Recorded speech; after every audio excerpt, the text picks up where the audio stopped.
We're going outside. Come on. I'll get the door. We're going on a garden tour.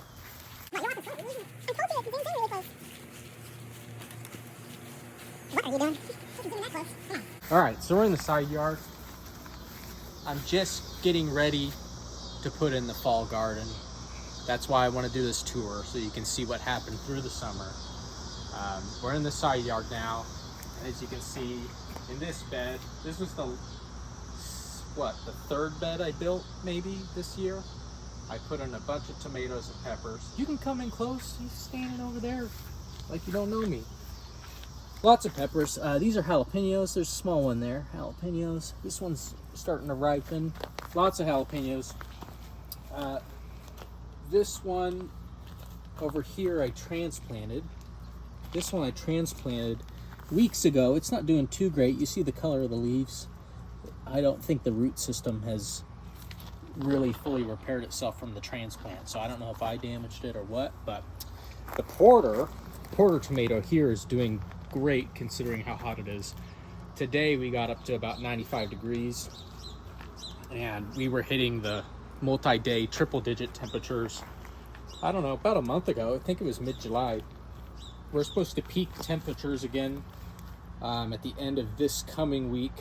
It's supposed to top out at about 98, and then as soon as we get over that hump, I'm gonna start the fall garden pretty intensely. So we got sun golds here, as you see, sun golds. There's what's down here? There's a celebrity hybrid tomato down there that's not doing well at all, so I'm not sure if I'm gonna plant that next year. The pear tomatoes were doing good in the heat. There's one here, and they were quite big for pear tomatoes too. So I think I'm gonna keep that variety for next year, and I'm gonna keep the porter variety for next year because they seem to do well in the heat. This one down here, this small one, this is noteworthy. This came from a broken tomato branch off the porter, I think, and it actually set fruit. It broke off, and I just stuck it in the ground and watered it heavily for a week, and it's growing on its own now. We have these sweet peppers. I don't know what variety they are. They just came in like a Fairy Morse packet from Lowe's or something. But they grow really well in the heat. They've been producing all through the hottest parts of the summer here in North Texas. Unfortunately, they're neither really sweet or spicy. They don't have a lot of flavor. Even when you roast them, put them in the pan, get some color on them, still not a lot of flavor. So I don't know what's up with that. Look at these cucumbers though. These cucumbers, this is a gorgeous plant. Just the cucumber generally. These are doing really well. They tend to wilt during the day. If it's above, I guess about 90 degrees, they tend to wilt, but they spring back. It's the evening now. We're down to 90 degrees, maybe just under, and they look as lively as can be. So they do well in the heat, but during the hottest month, let's say, I'll show you some plants that I planted earlier in the summer, and they were still young when we hit those high temps, those multi-day triple digit temps, and they're not doing well, and I will show you what they look like here. This is the newest bed here. I have some shade cloth on it. This is a 40% shade cloth. I think it's like Winanana or Wine Nana, something like that on Amazon. You know, just one of those private labels from China, but the shade cloth is holding up well. And if we come around to the back side, we'll be able to see what's going on in it a little better. I got some peas here. These are for the fall garden. I set them out actually almost 2 weeks ago now. I lost about half of them to the heat, but the other half are doing really well, even though we're in the mid-90s every day. So these will pick up really nicely once we pass the next temperature peak at the end of the week. I got some tomatoes. These are celebrity hybrids, I think, but they're transplants from where did I get them? From Callaway's up the road here. Additionally, for the fall garden, I have some new tomatoes that I germinated myself from seed. There's some hybrids, something like Better Boy hybrid, and something else I can't remember. I'll put it in the description. And then I have some zucchini, some yellow squash, and then like a fall variety squash that is like orange and green and bumpy and has that sort of fall decor look to it. All right. Let's go to the backyard. After you.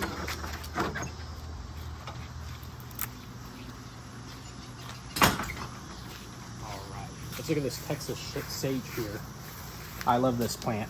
It has beautiful purple blooms, and it blooms a couple times every summer. It's every certain time period it blooms. So it's not just once a year you get those beautiful purple blooms against the gray-green foliage. But I also love this pot. It says Texas, or it doesn't say Texas, but it says home and has the Texas state shape there, which is awesome.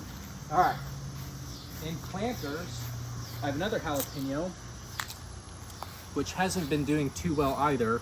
And I think the roots aren't getting enough oxygen. When I water this, you can see the water flood pretty quickly over the edge of the planter. So it takes some time to water because you can only add a little bit at a time. And I think that's a symptom of the soil, the planting mix. I don't know if I did something or if I don't remember what mix I used. So whatever happened, it's too compacted, the water's not penetrating, and if the water's not penetrating the soil, neither's the oxygen. So, I mean, you can see it's dark green, it's pretty healthy, but it hasn't set any fruit, and this is one of the jalapenos I've been growing the longest. So something's not quite right, but I think as the temperatures cool off, it'll pick up. Here's one of those sweet peppers again. It's doing okay. Here, these are from spring, so these have been out in the heat for quite a long time. These are some bush beans. Just a green bean. I think it's a Derby or Blue Lake. I can't remember exactly. I originally trellised them because I thought they were pole beans, but they were not. So I took the trellis out and just made this support that help keep them upright. And you can see here, like this spot, this brown spot on this leaf here, that's actually sunburn. The big spot, that's sunburn. So I have them underneath the big tree in the backyard here so that they are protected during the heat of the summer. The little brown splotches is actually a type of disease that affects beans, but the plants are still hanging in there and there are some blossoms coming in, so I'm going to leave these in here. And I've started a bunch of more bean plants inside for the fall, so I'm going to fill out this planter for the fall and we'll get a nice harvest before the frost hits. Okay, some more tomato, what do you call them? Not transplants, but they're cuttings, tomato cuttings that I propagated in some peat humus and compost. So you just keep it wet for a week. I literally cut these. I prune them off of the tomato plants we saw earlier in the side yard. Keep them in there, keep them really wet for a few days, and eventually they sprout roots from the stems. So these plants are almost ready to go. I'm going to transplant them into another garden bed when I build one for the fall, and we should get more tomatoes out of them. These are Romas, which is a determinate type of tomato. They're bred genetically to produce all their flowers and fruit at once. So I think as we get past these 90-degree temperatures, all the fruit is going to set on these blooms that are coming in, and we're going to get a big harvest of Romas. We can can them or just eat them fresh for a week. It's going to be really nice. Got them on clearance at Lowe's. They were almost dead. 50 cents a plant at Lowe's, and they're like $5 normally. They were like in the big planters. They weren't the tiny little ones from Burpee or whoever, Bonnie plants. All right, olive trees, by the way. Look at this olive tree. Isn't that gorgeous? This was $8 at Trader Joe's, and it was like this tall when I got it. So it's grown quite a bit. I'm excited about that. So this bed is almost empty, and that's because this is the first bed I built. I built it before the leaves came in on this huge tree above us. So early spring, this bed was in full sun, and 2 months later, it was almost in full shade. But even despite being in full shade, we have a banana pepper plant here that is fruiting and setting blossoms. They're not huge. We already harvested maybe half a dozen peppers from this earlier in the season. This is a sad bell pepper. Additionally, this bed got wrecked by one of those early spring storms. So these plants were struggling for quite a few weeks after hail and branches and heavy winds damaged them. But they're doing better.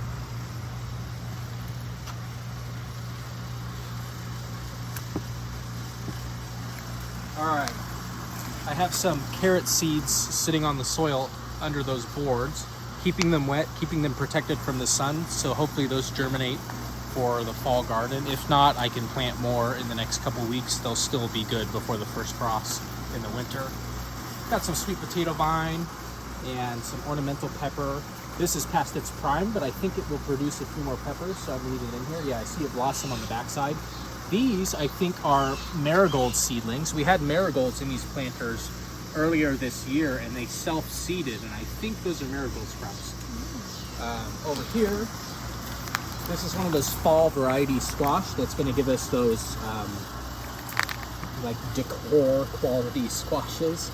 This is a celosia seedling here. Celosia, we had celosia planted in here, which is like the feathery upright like flower. Foxtail. Yeah, foxtail, like bright red, bright yellow, bright orange flower. It self-seeded too after those other plants died. And here's a marigold that's barely hanging on.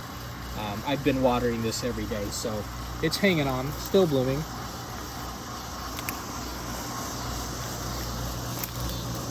Just in time for the air conditioner noise. This is our make do or do without bed that's built with materials that were left here by the previous owner when I bought the house. So these are some landscaping bricks with the scalloped tops. Everyone recognizes them, some old bricks. I dug up some of the clay soil that's here, amended it with compost and some other bagged soil products, and now we have a garden bed, which is really nice. These zinnias have been doing really good in the heat. Just like the cucumbers, they will wilt when it's really hot in direct sun, but into the evening you see they've sprung back and look as healthy as ever. This was the first bloom that came up here, and this was the fastest growing plant. So when this fully dries out here, I'm going to save the seed head so that we can keep that genetic information and replant this zinnia next year and have really healthy ones. All right, on the back side, here's one of the cucumbers that I planted earlier in the year that is not quite as beautiful as those plants that I planted earlier in the year that you saw earlier in the side yard. These white spots is part of a fungal disease that has attacked the plant, and you can see lots of ants climbing on it. The ants don't really damage it too much. I think they like the shade underneath these big leaves, but it's just not as healthy. And there's one more that's doing even worse, just farther down the bed there. In an effort to give some shade to these squash seedlings, I went to the Dollar Tree and got some $1 laundry baskets. So they'll give 30 or 40% shade to the plant throughout the day, and they only cost $1. That shade cloth, you know, for shade cloth was inexpensive. It's about 25 bucks, and it's like 10 by 20 feet, so it's big. You can cover a lot of area, but if I were to buy one per bed, it's just too expensive. So I went to the dollar store, got that figured out. This is more green bean sunburn right here. These dead leaves, sunburn. They're putting out new growth on the other side of the plant, so I think we'll get a harvest in the fall as things cool off. This is another cucumber, but it's not the vining type. It looks more like a squash. It did have blossoms and fruit on it, but the pests have been attacking it so badly, the plant is really stressed out. If I were to do this again, I would have started the cucumbers sooner, and I would have made sure the soil was healthier. This soil was a mix of the native clay that was here on the property and some amendments that I put in it, you know, just from the big box hardware store and nursery. The basil has been doing great. This basil's got to be from the soil up 3 feet tall. And if you look at the stalks on the bottom, they're woody. I mean, that's not a plant stem, that's a piece of wood down there, you know? So this came, there's like what? There's 5 basil plants here. They all came from this one, which I bought at Trader Joe's way earlier in the year when it was like only that tall. Anyway, and you can see these seed pods drying out. There's some in here. You see these dried pods. You save those. What happens is it flowers. You get these white flowers. They dry out, form a seed, and you can pick those, put them in a baggie. You crush them and get the seeds out, and you have basil seeds for the next year. So I'm definitely saving some of these. I have a little baggie started, but I definitely want whatever genes are in this plant because it did so well in the heat. We've been eating fresh basil for the last 3 or 4 months. It's been great. And then we have a propagation, a cutting here in the back, this mint. It is starting to flower and seed. I pinched off a couple seed heads because there were so many, and it's kind of invasive, so it will reseed and spread for the next year, but I didn't want it to spread that much. So yeah, that's the summer garden, sort of conclusive tour. If you take a look through the window here, you can see all the seedlings for the fall garden. They're doing really well. We have carrots, green beans, tomatillos, jalapenos, tomatoes, squash, bell peppers, not just your normal California Wonder bell peppers, red and green, but we also have some Merlot bell peppers, which are almost black, really, really dark purple. Here's Percy. It's one of our eggplants walking around. He's looking at us. Additionally, for the fall, and this is really good because they'll continue to grow into the frost, we have lots of lettuce. We have red romaine, sort of a butter crunch bib lettuce, kale. There's some tomatoes back there, and then some more banana peppers there on the left. So I'm really excited for fall. Next year, I'm definitely going to be taking some precautions to help beat the heat. So I'm going to start the garden earlier so that the plants are stronger and healthier when the heat gets here. And then I'm going to have healthier soil, because once we pull out the zinnias and the cucumbers, the squash from the make do or do without bed here, I'm going to plant peas and oats in it, and that's going to aerate and add nitrogen and organic material to the soil. So I dug through that bed a little bit the other day. The soil's not bad. It's not perfect. It's a little dense, but once I put a cover crop on for the winter and reincorporate that dead material in the spring, it's going to be really nice soil. So that's one way you can take the soil on your property and improve it, especially if you live in Texas, and most likely the soil is very dense clay. So hope you like it. You know, at this channel, we like the video, helps me out, and we subscribe. So go ahead and do that, and I'll see you next time.